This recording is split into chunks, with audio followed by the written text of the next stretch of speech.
Hi everybody and welcome to this webcast from the University of Northampton on studying games and computing. Now obviously they're two quite broad subject areas and they cover quite a few different specialisms within them. So what you're going to see after this is two clips from our virtual open days here at the University of Northampton that is hopefully going to give you a bit more insight into what's included in studying courses like that, what it's like to study them with us here at Northampton. That's hopefully going to give you all the information you need to decide whether one of those courses could be for you. If you find this information interesting and you want to find out more, do be sure to come and visit the University of Northampton's booth, or you can also attend one of our virtual open days yourself. And do join us after this live event on the day of the UCAS fair for a live Q&A. But do also remember that the booths are live for 30 days after today as well. So if there's any more information you need or you want to come back and have another look, you can also do that as well. So do make sure you're making the most of all the information that is available today.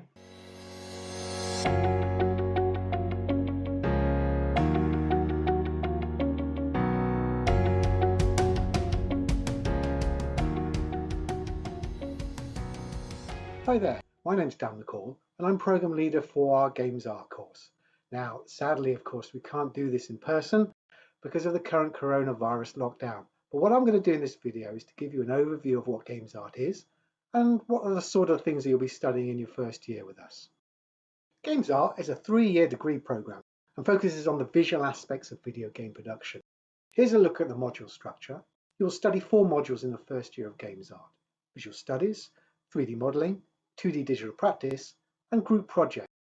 Our ethos on Games Art is that despite using much graphic software, we are a traditional art course at heart. So every year of the degree, we have a module called Visual Studies, in which we look at the fundamentals of visual language, for example, perspective, composition, lighting, colour theory, and anatomy in the form of light drawing.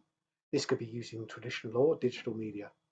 This leads naturally to the use of these skills in concept art, producing production sketches for typical things that concept artists are required to draw, such as environments, characters, props, and vehicles. 3D modelling is a fundamental skill for us as games artists, as polygonal modelling features in some form or other in all aspects of video game development. In this module, we look at producing efficiently modelled and textured 3D models. We would start with fairly basic low polygonal modelling techniques, building up to rigged and animated objects of more complexity. We look at texturing models, either using 2D software such as Photoshop or procedural texturing packages that can author physically based rendered materials and textures such as Substance Painter. In the second year, we would move on to digital sculpting, producing high-resolution models for video games using ZBrush, an industry standard package. 2D Digital Practice is a varied module in which we look at many different aspects of 2D graphics for video games. It covers different areas such as digital painting, pixel art, sprite animation, visual effects, and user interface design. A typical project for this module would be creating graphics for and then putting together a working 2D pixel art game. This skill is important for artists, as an artist's role in a game development team is not only to make things look great, but also to be skilled at integrating their work into a video game. So we also focus on learning the technical skills required by artists to use game engines such as Unity or Unreal. Every year of each degree, we run a collaborative group project module that combines students from all 3 games degrees with the aim of producing a working video game. This not only improves students' technical skill, but also encourages other skills required in game development, such as working with other people, effective scheduling, and compromising for the good of the project. We greatly encourage our students to engage with industry as much as possible, as effective networking is a key component in getting employment in the games industry.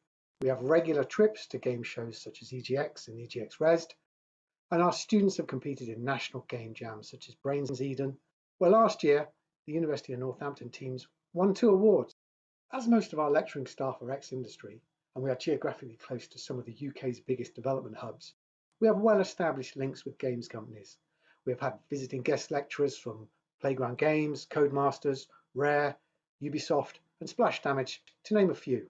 The first and second year is designed to give students an overview of what the subject of games art contains. In the third year, students focus on a specialism. To maximise their employability, graduates need to be good at one specialist area of games art. Typical specialisms include environment art, character art, vehicle modelling, user interface design, concept artists. Third year modules are designed to help students produce an industry-ready portfolio of work. Some of our alumni have gone on to work at Codemasters, Rockstar, Jagex, Playground Games, Firesprite, Sumo Digital, to name a few. Thanks for watching. I'm Gary Hill, and I'm the head of Business Computing, Computing and Games, but also one of the tutors. So what about the courses themselves within computing? Our computing courses can be studied part-time or full-time and are designed to support the careers of UK and international students. All our courses or pathways include an optional placement to enable you to put into practice any theory and practical knowledge developed throughout the course. There are 9 main courses or pathways that we run at the University of Northampton. These are anything from general computing, business computing, which will include sort of web design and computer systems themselves, business computer systems, network engineering, software engineering, web technology and security, systems engineering, which is computer systems engineering in terms of hardware. We've also got a couple of pathways called virtual reality and industrial simulation, together with mobile application development. That seems quite a lot of options there. So how do you choose which course or pathway to study with us at the University of Northampton? Basically, all the subjects I mentioned do share a fairly common first year, with an easy option to transfer at the end of the first year if you prefer another course or pathway. The first year does specifically give you the option to study the fundamental subjects within computing and therefore a good insight into the other pathways. So at the end of the first year you should have a good idea if you'd like to transfer to one of those other courses or pathways, and we try and make that as easy as possible for you. So if you're a bit uncertain about which of those flavours of computing you're interested in, then the first year is fairly common. You can always make your mind up at the end of the first year. In terms of why would I suggest you study at Northampton, or what's one of the advantages possibly? If I start with the team, the course team, the lecturers, the tutors are all are made up of international staff with industrial and research experience in applied computing. They bring that expertise to their teaching. The team teaches by blending relevant theory whilst still aiming to develop students' practical skills.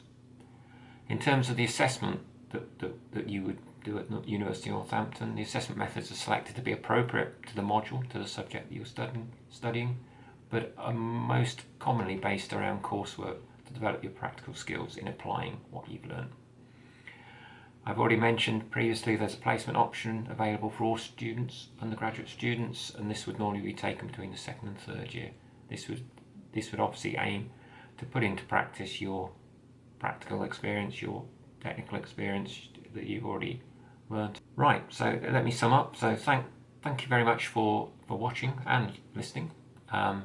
Please don't forget to visit the course web pages that will give you further details about each of the courses in computing that I've mentioned. There is obviously an Open Day web page as well with more details about the Open Day more generically. We look forward to meeting you in the future. So thank you for listening again. Bye for now.